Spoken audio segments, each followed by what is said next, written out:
Video 2, brethren. Okay, let's continue here speaking about the broken covenant. And then the video after this will be me speaking on camera about the word of the Lord and what was given to me.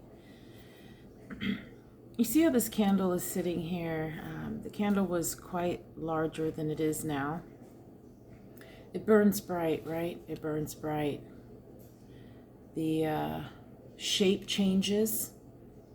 When you first light a candle, it's very solid, structured, and in sequence, right? No out of shape here, right? But then as the candle begins to burn, and over time, depending on how long you let it burn, each time that you blow out the light and you start, you relight it again, the candle changes form and shape, right? The wax gets extremely hot and it changes, right? Okay, so I'm comparing this and giving you relative information to the broken covenant. Yahuah has repeatedly given us time to fix that broken covenant. There was a new covenant made with his children, right? With the chosen children of Israel at that time. And as Jeremiah is obviously doing what he needs to do to be in the way of Yahuah's heart, right? In his love ministries, he's warning. He's warning here in chapter 11, Jeremiah chapter 11. We're going to go on here where it says Jeremiah's life threatened. This is still chapter 11. This starts with verse 18, and we're going to go up through 12, and then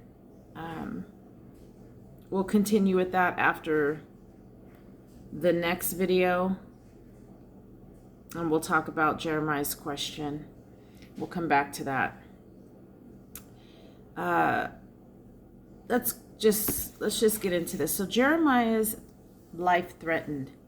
Now the Lord gave me knowledge of it, and I know it. For you showed me their doings, but I was like a docile lamb brought to the slaughter.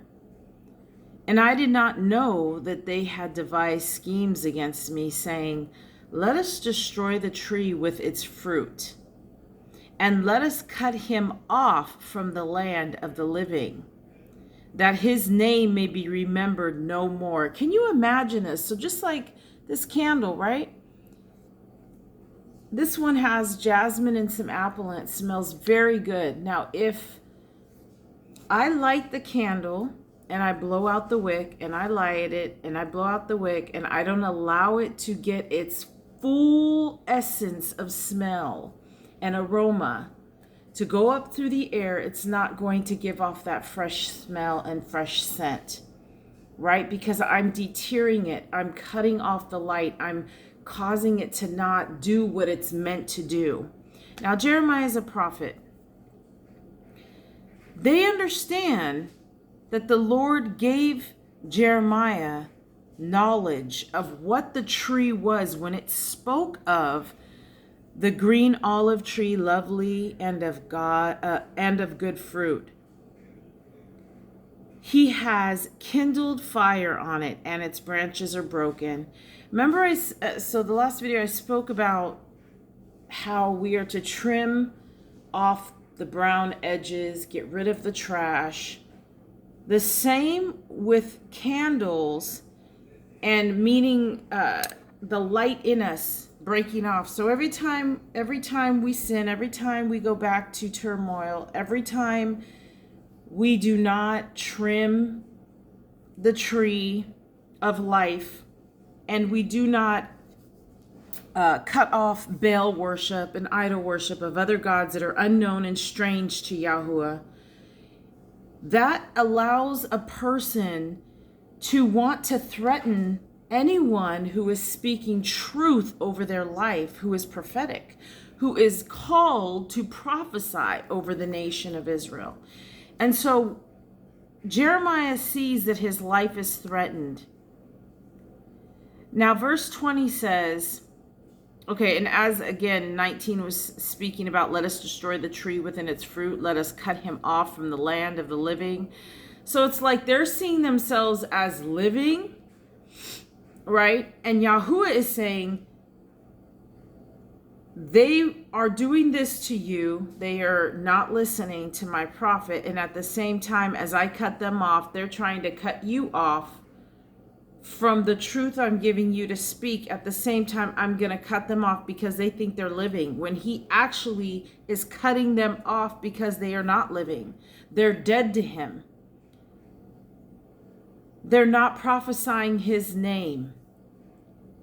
So it says here in verse 20, it says, but O Lord of hosts, you who judge righteously, testing the mind and the heart, let me see your vengeance on them, not on me. Let me say that over. But O Lord of hosts, you who judges righteously, testing the mind and the heart, let me see your vengeance on them, for to you I have revealed my cause.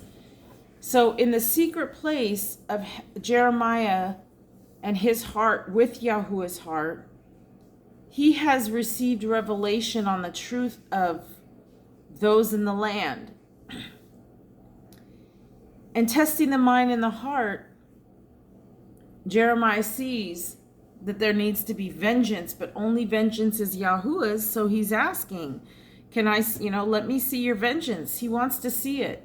Now I know a lot of folks will say, you should love your enemies, pray for your enemies, as the word speaks of. But see, there is a point with no return where if we're not careful, we end up in the same predicament and the same situation as someone else. And so then it says, therefore, thus says the Lord concerning the men of Anathoth, who seek your life, saying, do not prophesy in the name of the Lord, lest you die by our hand. It's going to cut me off in just a moment, so I'm going to finish here. Therefore, thus says the Lord of hosts, behold, I will punish them. The young men shall die by the sword, their sons and their daughters shall die by famine. There's about 2 scriptures left here to read. Well, actually, let me go ahead. And there shall be no remnant of them, for I will bring catastrophe on them by Anathoth, even the year of their punishment. Yahuah is not